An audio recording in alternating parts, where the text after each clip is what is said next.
பெருமளவுக்கு பிரிந்து போயிருக்கு. இது சாதாரண சரித்திரம் இல்லை.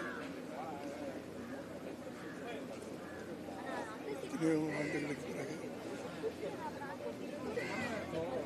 ஒரு நண்பர்களாக ஆரம்பித்த பயணம் ஒவ்வொரு நண்பனாக நான் இழந்துட்டு வரேன்.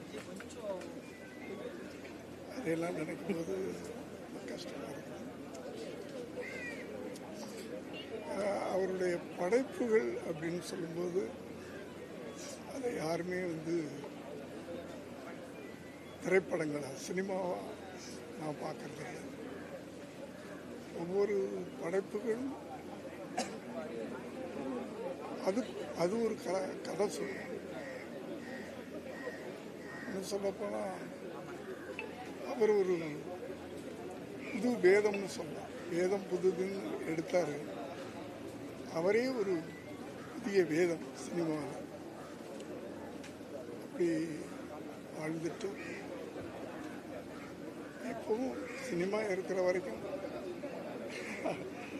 அந்த சினிமா ஆரம்பித்த ஒவ்வொரு படங்களும் ஆரம்பிக்கும் போது அந்த கைகள் மேலே அந்த வாய்ஸ் வருவார் தமிழ் மக்கள்.